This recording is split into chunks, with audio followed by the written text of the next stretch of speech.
नमस्कार बच्चों, आज हमारा टॉपिक है बैंकों का राष्ट्रीयकरण। ये आपके लिए बहुत ही महत्वपूर्ण टॉपिक है। जैसे कि आप जानते हैं, बैंकों का कार्य लेन देन का है, आय व्यय संबंधित है।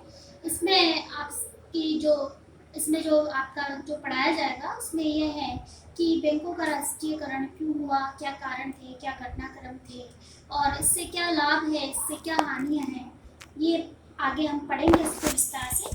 हम सबसे पहले प्रस्तावना लेते हैं कि बैंकों का राष्ट्रीयकरण है क्या। बैंकों का राष्ट्रीयकरण भारतीय इतिहास की एक अति महत्वपूर्ण घटना है। भारतीय अर्थव्यवस्था की सामाजिक प्रतिबद्धता को निभाने की दिशा में यह एक अति महत्वपूर्ण कदम था। राष्ट्रीय महत्व के किसी भी उपक्रम के राष्ट्रीयकरण का अधिकार सरकार को प्राप्त था। भारतीय संविधान में नीति निर्देशक तत्वों के अंतर्गत सामाजिक न्याय पर विशेष जोर दिया गया। इस सामाजिक न्याय को हासिल करने के लिए आर्थिक संरचना में परिवर्तन आवश्यक थे। औद्योगिक एवं कृषि विकास हेतु वित्तीय संसाधन जुटाने के लिए भी बैंकों के राष्ट्रीयकरण को आवश्यक माना गया है। अधिकांश बैंक निजी क्षेत्र के अंतर्गत है। इनका संचालन शुद्ध व्यावसायिक लाभ हेतु किया जा रहा था, जिनका लाभांश निजी मालिकों के अथवा हिस्साधारकों के मध्य हो जाता था। इनका राष्ट्रीय, आर्थिक, सामाजिक इत्यादि मुद्दों से कोई सरोकार नहीं था। निजी क्षेत्र में बैंकों का विद्यमान रहना किसी भी दृष्टि से राष्ट्र हित में नहीं था। ये स्थिति अचानक उत्पन्न नहीं हुई, बल्कि पहले से विद्यमान थी। स्वतंत्रता के पश्चात बैंकों के ऊपर पृथक से विचार किया गया। स्वतंत्रता प्राप्ति के समय देश के आर्थिक क्षेत्र में अनेक विषमताएं प्राप्त थी। बैंकों की व्यवस्था संतोषजनक नहीं थी एवं निजी क्षेत्र के बैंक बेईमानी और वित्तीय हेराफेरी करने वालों के हाथ में थे। इन पर नियंत्रण स्थापित करने की दृष्टि से 1949 में भारतीय बैंकिंग नियम अधिनियम पास हुआ। आप नोट कर लें इसको कि भारतीय बैंकिंग नियम अधिनियम कब पास हुआ, 1949 को। इसी वर्ष रिजर्व बैंक को व्यापारिक बैंकों के नियमन के लिए विस्तृत अधिकार प्रदान किए गए, जिससे प्रचलित बैंक व्यवस्था में ढांचागत सुधार की शुरुआत हुई। इसका एक व्यापक परिणाम ये हुआ कि बैंकों की संख्या 94 से घटकर 76 रह गई, अर्थात अनुचित तरीकों से चल रहे बैंक बंद हो गए। 1955 में भारतीय स्टेट बैंक की स्थापना सरकारी सेक्टर के अंतर्गत चली गई तथा भारतीय स्टेट बैंक को राष्ट्रीय स्तर पर व्यापकता प्रदान करने के लिए से 1960 में 8 क्षेत्रीय बैंकों का राष्ट्रीयकरण कर उन्हें स्टेट बैंक में सहायक बैंकों का दर्जा प्रदान किया गया। ये प्रयोग काफी सफल रहा। इससे मजबूती प्रदान करने हेतु 1 जनवरी 1962 को बैंक जमा बीमा निगम की स्थापना की गई। उस समय बैंकों की दिवालिया होने की घटनाएं आम थी, जिनके साथ जमाकर्ताओं का धन भी डूब जाता था, किंतु जमा बीमा योजना जमाकर्ताओं के धन की पूरी सुरक्षा प्रदान करने में काफी सीमा तक सफल रहा। फिर भी बैंक क्षेत्र के विकास की संभावनाएं बहुत ही। राष्ट्र के विकास में इनकी भूमिका अधिक प्रभाव और प्रशासनिक बना जा सकता था। स्वतंत्रता प्राप्ति के बाद केंद्र में कांग्रेस की सत्ता चल रही थी, किंतु कांग्रेस में प्रगतिशील और दक्षिणपंथी तत्वों के मध्य भारी अंतर्विरोध व्यापक था।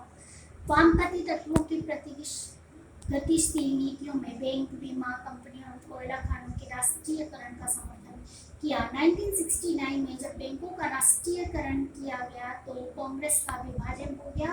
बैंकों का राष्ट्रीयकरण भारत के समकालीन इतिहास की महत्वपूर्ण घटना बन गई। यहाँ पे आप नोट कर लें कि 1969 में जब बैंकों का राष्ट्रीयकरण किया गया, मतलब कब किया गया, 1969। अब मैंने आपको ये प्रस्तावना बढ़ाई कि बैंकों का राष्ट्रीयकरण क्या है। सरल शब्दों में या बहुत शॉर्ट में मैं आप समझाऊं कि जो निजी क्षेत्र के जो बैंक थे उन्हें सरकारी स्वामित्व में लिया गया ताकि पूरे देश का भला हो। तो देशी रियासतों के भारतीय संघ में विलय के समय उनके शासकों को प्रीवी प्रेस अर्थात अनेक विशेषाधिकार प्रदान किए गए थे। उनके अधिकार में अमूल चल और अचल संपत्ति छोड़ दी गई थी। उन्हें राज्य के बदले पेंशन मिलती थी, जिससे स्वतंत्र भारत की सरकार पर सैकड़ों करोड़ों रुपए का भार पड़ता था। इनके शासकों की सामाजिक व राष्ट्रीय भूमिका नहीं रह गई थी, जैसा कि देशी रियासतों के विलय में हमने पहले भी पढ़ा था। शांतिपूर्ण तरीके से देशी रियासतों के अस्तित्व में अवशेषों को मिटाने की नीति 1947 में आरंभ की गई थी। शांतिपूर्ण तरीकों से एक झटके में उनको अथवा अप्रभावित करना संभव नहीं था। 1967 के चुनाव में कांग्रेस के बहुमत में कमी आई, जिससे कांग्रेस का रुख वामपंथी और प्रगतिशील तत्वों के प्रति मजबूत हो गया। जैसे जैसे कांग्रेस पार्टी के अंदर दक्षिणपंथी और वामपंथी के बीच संघर्ष बढ़ता गया, वैसे वामपंथी और मजबूत होते गए। लोगों ने बैंकों के पूर्ण राष्ट्रीयकरण, भूतपूर्व राजाओं की प्रीति समाप्त करने एवं राजनीतिक पार्टियों के कंपनियों द्वारा चंदा दिए जाने पर पूर्ण प्रतिबंध लगाने की मांग की। अतः 1971 में राजाओं के प्रीति समाप्त करना बैंकों के राष्ट्रीयकरण का बाद दूसरा महत्वपूर्ण कार्य था। तो यहाँ पे एक बात और नोट करना आपको कि 1971 में जो राजाओं को विशेषाधिकार प्राप्त हुए, जिन्हें प्रीवी प्रेस का नाम दिया गया, उनके अधिकारों को समाप्त कर दिया गया। ये बैंकों के राष्ट्रीयकरण के बाद भारतीय इतिहास की दूसरी महत्वपूर्ण घटना है। अब हम यहाँ पे पढ़ेंगे कि बैंकों के राष्ट्रीयकरण के क्या कारण थे, क्यों किया गया। तो इसमें एक बात आपको समझ में आ गई होगी कि बैंकों का राष्ट्रीयकरण यानी निजी स्वामित्व से सार्वजनिक स्वामित्व की ओर ले जाना। तो यहाँ पर कि राष्ट्रीयकरण की नीति से धनाढ्य वर्ग में भारी बेचैनी बढ़ने लगी, किंतु धनाढ्य की परवाह किए बिना राष्ट्रीय व सामाजिक हितों की सर्वोच्चता प्रदान करते हुए 19 जुलाई 1969 को 14 व्यापारिक बैंकों का राष्ट्रीयकरण कर दिया गया, जिनके पास 50 करोड़ रुपए से अधिक जमा पूंजी थी। बैंकों के राष्ट्रीयकरण के पक्ष और विपक्ष में अनेक तर्क दिए गए, जहाँ बुद्धिजीवी, आर्थिक विशेषज्ञ और आम जनता ने इसकी सराहना की। वहीं बड़े उद्योगपतियों, व्यापारियों, दक्षिणपंथी लोगों व अन्य निहित स्वार्थी तत्वों ने इसकी कटु आलोचना भी की। बैंकों के राष्ट्रीयकरण के सभी पक्षों को सही पक्ष में लेके हम यहाँ पे चलते हैं कि इसके क्या कारण थे। तो यहाँ पर इसके बहुत सारे कारण हैं।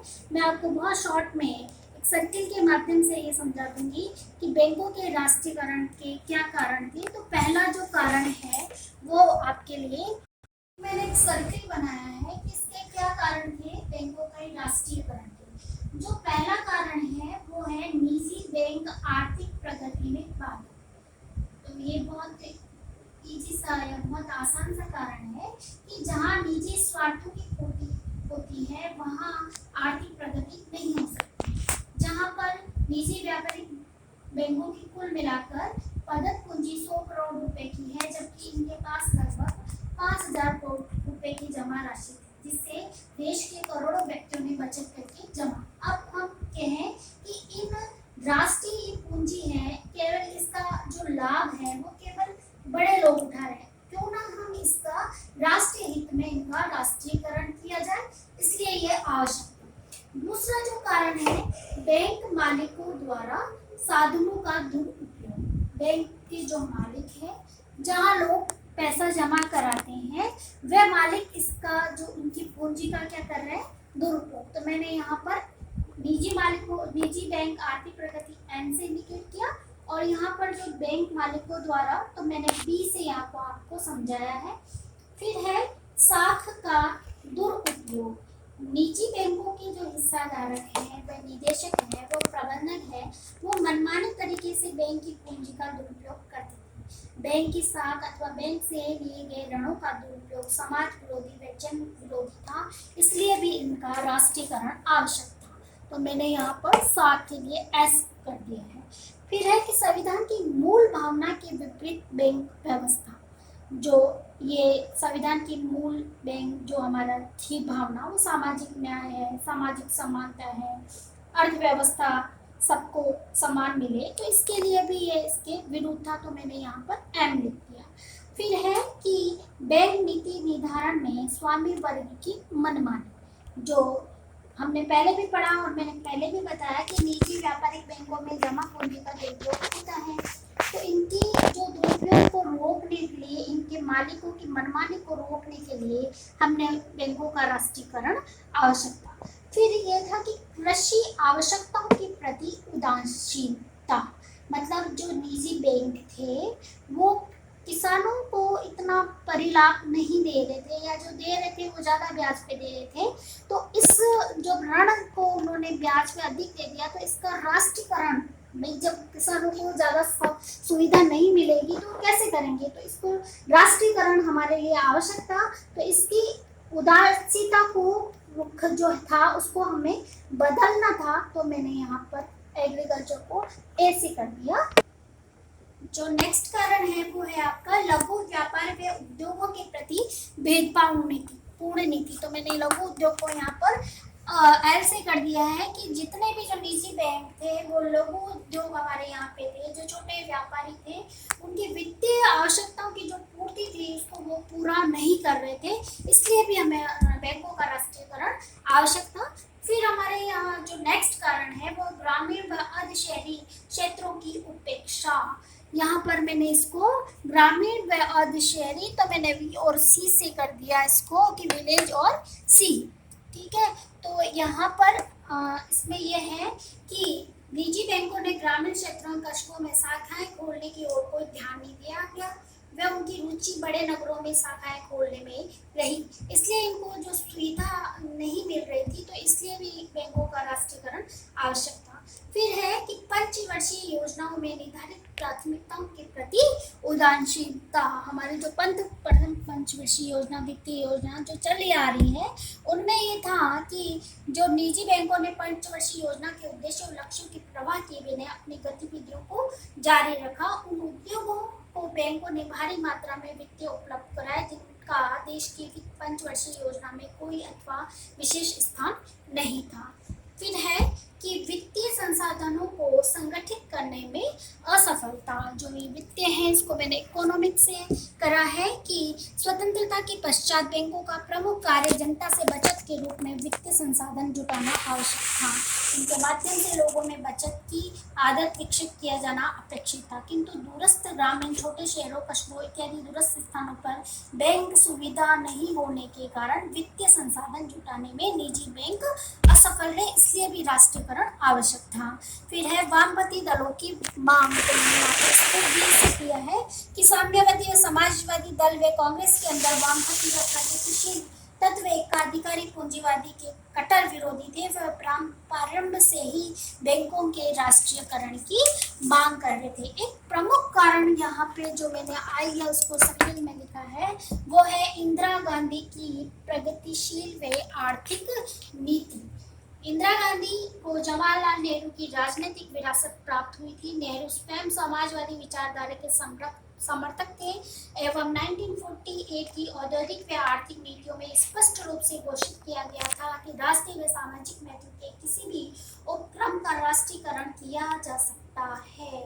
अतः 10 जनवरी 1966 को लाल बहादुर शास्त्री की मृत्यु के पश्चात इंदिरा गांधी प्रधानमंत्री बनी थी। वे नेहरू जी के अधूरे कार्यों को पूरा करना चाहती थी, अतः प्रगतिशील नीतियां उनकी विचारधारा का आधार रही थी, किंतु दक्षिणपंथी और पुरातनपंथी तत्व इंदिरा गांधी के विरोधी थे। वह दक्षिणपंथी तत्वों को परास्त करने के लिए प्रगतिशील व अग्रगामी नीतियों को लागू करने का प्रयास कर रही थी, अतः इनके विरोध पूंजीवादी के जो विकास पर अंकुश लगाने की उन्होंने कोशिश भी की थी, इसलिए भी बैंकों का राष्ट्रीयकरण आवश्यक था। यहाँ पे जो 12 कारण है आपका मैंने एक सर्किल से बताया है, अगर आपको सुविधा लगे तो आप इस सर्किल से आप इसको समझ सकते हैं कि n plus b plus s plus m plus b plus a plus l plus v c p e और वी और सबसे लास्ट कारण है इंदिरा गांधी की जो नीतियां हैं। तो इसको आप मैंने अपनी सुविधा के लिए एक वर्ड लिया है, आप कोई सा भी इसमें से वर्ड ले सकते हैं, जैसे कि आपके यहाँ पे पंचवर्षीय योजना में निर्धारित प्राथमिकताओं के प्रति उदासीनता, मैंने तो पी लिया है। आप योजनाओं का भी ले सकते हैं, आप प्राथमिकताओं का भी वर्ड कोई सा भी लेके आप इसको पूरा कर सकते हैं। मुझे पूर्ण आशा है कि आपको ये मेरा जो व्याख्यान है वो समझ में आया होगा। धन्यवाद।